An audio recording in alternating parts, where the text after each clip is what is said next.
உலகலாம் அறிந்தோதற்கரியவன் நிலவுலாவிய நிர்மலிவேணியன் அழகில் ஜோதியன் அம்பலத்தே ஆடுவான் மலரு சிலம்படி வாழ்த்தி வணங்குவோம். எல்லாம் வல்ல அம்மையப்பனாக விளங்கக்கூடிய பர்வதவர்தினி அம்பாசமீத ராமநாத பெருமானுடைய திருவடிகளை வணங்கி உலகம் முழுவதும் வாழக்கூடிய கடவுள் அருள் டிவி நேயர்கள் அனைவருக்கும் உங்கள் தாம்பரம் ஸ்ரீ வாராகி ஈசனேசன் சுவாமியுடைய நல்லாசிகள், வாழ்த்துக்கள். ஜெய் வாராகி, ஜெய் ஜெய் வாராகி. உலகம் முழுவதும் வாழக்கூடிய அன்பு பக்தர்களே, சுப முகூர்த்த நாட்கள். நாம் நிறைய விஷயங்களை வாழ்க்கையில் சில விஷயங்கள் ஒரு முறை நடந்துட்டால் அது திருத்தவே முடியாது. அப்புறம் அது திருத்தறதுக்குள்ளே பாடுபட வேண்டியதாக இருக்கும். இதெல்லாம் பாக்கியங்கள். நம்ம ஜாதகத்தில் வாழ்க்கையில் ஒரு கிரகப்பிரவேசம் பண்ணுறதோ, வீடு அமைக்கிறதோ, இடம் வாங்கிறது, ஒரு வாஸ்து பூஜை பண்ணுறது, வீடு கட்டுறது, ரிஜிஸ்ட்ரேஷன் செய்கிறது, எல்லாத்துக்கும் முகூர்த்த நாள் பார்க்கணும். ரிஜிஸ்ட்ரேஷன் பண்ணுறது, அட்வான்ஸ் கொடுக்கறது, புரிதுங்களா? இந்த மாதத்தில் நம்ம என்ன ரிஜிஸ்ட்ரேஷன் பண்ணலாம் பாருங்கள் சாமி. அப்புறம் நம்ம ஒரு கிரகப்பிரவேசத்துக்கு நாள் பாருங்கள். அதே போல் மெயினாக திருமணங்கள் நிறைய மிஸ்டேக் எங்கே நடக்குது அப்படின்னாக்கா, திருமணத்துக்கு பிறகு 6 மாதம் தான் ஒன்றா இருக்காங்க, 1 மாதம் தான் ஒன்றா இருக்காங்க, உடனே பிரிஞ்சிடுறாங்க. விவாக சக்கரம் பார்க்குறதுல பொருத்தம், எங்கேயோ போகிறீங்க, பொருத்தம் பார்க்குறீங்க. பொருத்தம்னா இப்படி தான் பார்க்கணும்னு சில கண்டிஷன்ஸ் இருக்குது. நீங்கள் யார் அதை நீங்கள் பார்க்குறீங்க? அப்போது முகூர்த்த நாள் உங்கள் வாழ்க்கையில் கால நேரம் உங்களுக்கு தரப்படுகின்ற ஒரு குறிப்பிட்ட சுப முகூர்த்தம், உங்களுக்கான பாக்கியம், உங்கள் வாழ்க்கையில் மகிழ்ச்சியான தருணம், கிரகம் உங்களுக்கு சந்தோஷத்தை கொடுக்குது. அதை நீங்கள் சரியான முறையில் ஃபாலோ பண்ணலன்னா துன்பம் ஏற்படுகிறது. வெறும்னா போய் காலண்டரை பார்க்குறது, இன்றைக்கி மாங்கல்யம் போட்டிருக்கு, இது வளர்பெற, இது தேய்பெற, நீங்களாகவே முடிவு பண்ணிக்க வேண்டியது. இன்னும் ஒரு சில இடங்களில் போனோம்னாக்கா, ஏம்மா இந்த தேதி வச்சிங்க, இது கீழ்நோக்கு நாளாக இருக்கே, இல்லைனா அது முகூர்த்த நாள் இல்லையாமான்னு கேட்டாக்கா, உடனே அவங்க ஹஸ்பண்ட், சார் நம்ம கல்யாணம் கூட்டம் நிறைய வரும் சார், பெரிய ஆளுங்களாம் வருவாங்க, மண்டபம் கிடைக்காது, மண்டபம் தேதி கேட்ட இல்லைன்ட்டாங்க, நீங்கள் குறித்து கொடுத்த நாள் இல்லைன்ட்டாங்க, இன்றைக்கி தான் வேக்கண்ட் இருக்குது, புக் பண்ணிட்டான்னுவாங்க. அப்போ ஒரு சத்திரத்துக்காக, ஒரு அந்த மேரேஜ் ஹால் சென்டருக்காக பசங்களுடைய வாழ்க்கையை நம்ம அடமானம் வச்சுருவாங்க. வரவங்களுக்கெல்லாம் இருக்க முடியாதான். வரவங்கெல்லாம் அதை ஒரு அரை மணி நேரம் ஸ்பெண்ட் பண்ணிட்டு போயிடுவாங்க சார், வாழ்க்கையே பசங்களுக்கு. அப்போ கல்யாண மண்டபத்துக்கு கிடைக்கலன்னு சொல்லிட்டு கண்ணாமுன்னாடி நாளில் வச்சிட முடியுமா? இதெல்லாம் நம்ம அறிவை கொண்டு நீங்கள் செயல்பட வேண்டும். பசங்க நல்லா இருக்கணும், பிள்ளைங்க நல்லா இருக்கணும், மண்டபம் நல்லா இருக்கணுன்றது கிடையாது, வரவங்க சௌரியமாக இருக்கணுன்றது முக்கியம் இல்லை. இப்போ முகூர்த்த நாள்னால் எவ்வளோ விஷயங்கள் இருக்குது பாருங்கள். அதே போல் தாலியை பார்த்து நீங்களே வச்சுருக்க வேண்டியது, காலண்டரில் தாலி பார்த்துட்டு சந்திராஷ்டமம் இருக்கான்னு பார்க்கணும். ஜென்ம நட்சத்திரம், திருமணமாக இருந்தால் ஆணுக்கு ஜென்ம நட்சத்திரம் இருக்கலாம், பெண்ணுக்கு ஜென்ம நட்சத்திரம் இருக்கக்கூடாது. சுப முகூர்த்த நாள்னால் என்ன சார் முக்கியம்? திதி வார கரண நட்சத்திர யோகம். திதி நல்ல திதிகளாக இருக்கணும், அஷ்டமி நவமி இருக்கக்கூடாது, அதே போல் பிரதமையாக இருக்கக்கூடாது, அமாவாசை இருக்கக்கூடாது, பௌர்ணமி யோகம் இருக்கலாம்.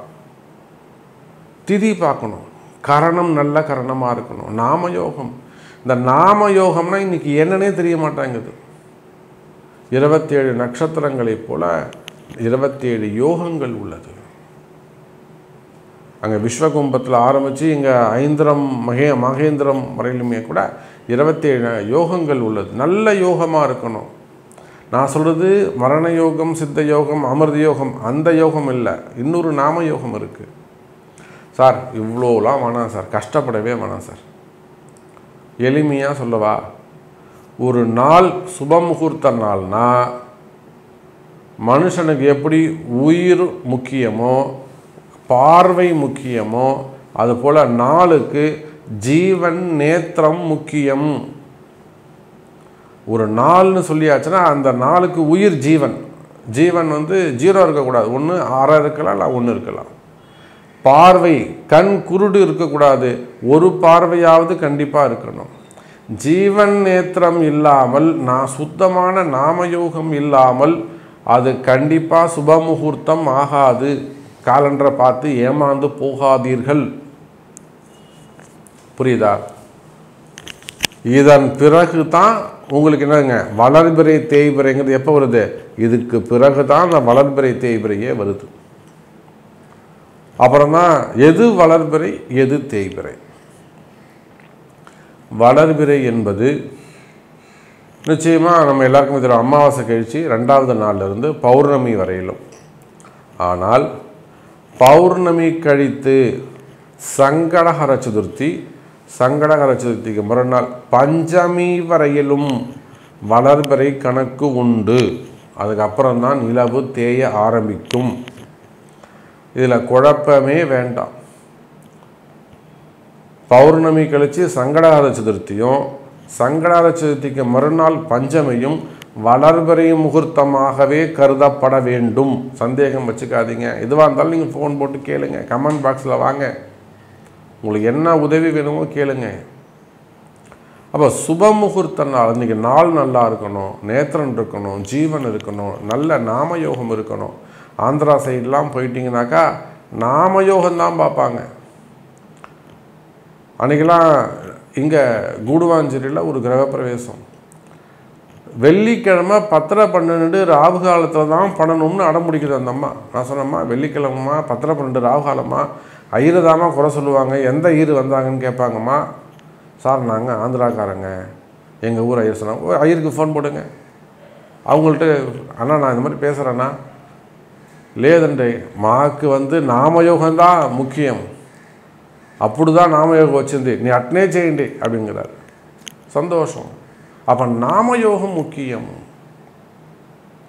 இப்போ இவ்வளவும் பார்த்தா தான் சுப முகூர்த்த நாள் நல்ல நாளாக உங்களுக்கு. சார் நீங்கள் எந்த ஒரு ஃபங்க்ஷன் பண்ணுறீங்க, ஒரு காது குத்துறதா இருக்கலாம், மொட்டை அடிக்கிறதா இருக்கலாம், குழந்தைக்கு பேர் வைக்கிறதாக இருக்கலாம், அல்லது நாமகரணமாக இருக்கலாம், ஒரு புண்ணியாக வாசனமாக இருக்கலாம், ஒரு ஆஃபீஸ் திறக்கலாம், ஒரு கடை திறக்கலாம், ஒரு கம்பெனி திறக்கலாம், ஒரு கடைங்க பூஜைகளாக கடை பூஜைகளாக இருக்கலாம், ஒரு கிரகப்பிரவேசமாக இருக்கலாம், நிச்சயதார்த்தமாக இருக்கலாம், திருமணமாக இருக்கலாம், ஏன் 60ஆம் கல்யாணம் 70ஆம் கல்யாணம் 80ஆம் கல்யாணமாக இருந்தாலுமே கூட முகூர்த்த நாள் மிக முக்கியம்.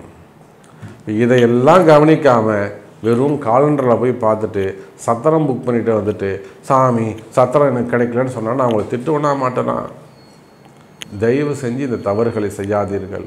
முகூர்த்த நாள் குறியுங்கள்.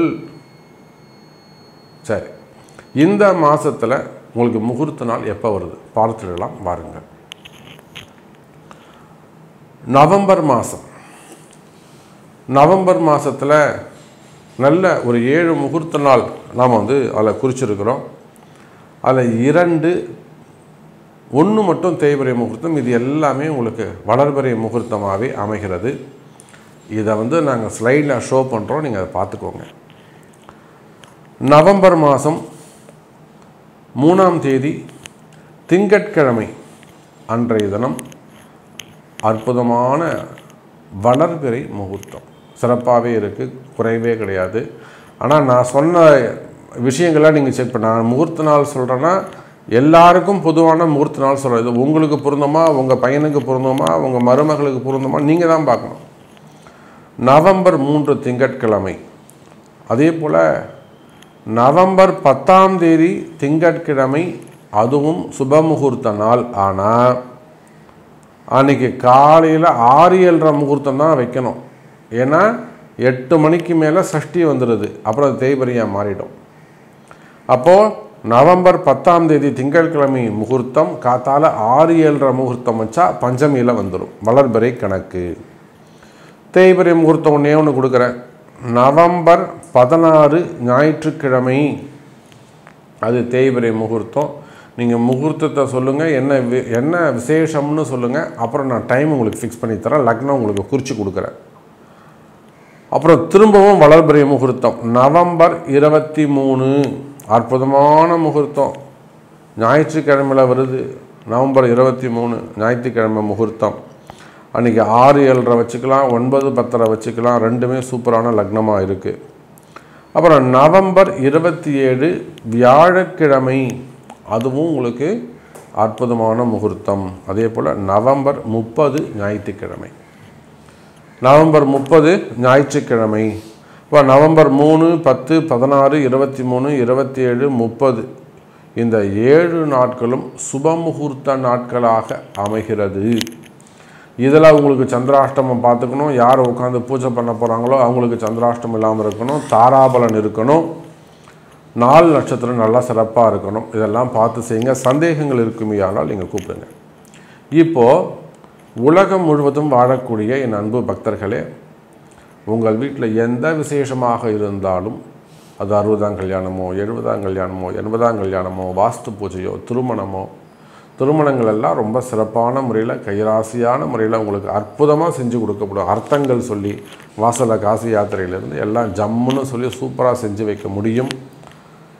வேர்ல்டை விட நீங்கள் எங்கே ஃபங்க்ஷன் வச்சாலும் சரி தான், கைராசியான முறையில் செய்து கொடுக்க தொடர்பு கொள்ளுங்கள். நல்லதே நடக்கட்டும். ஜெய் வராகி.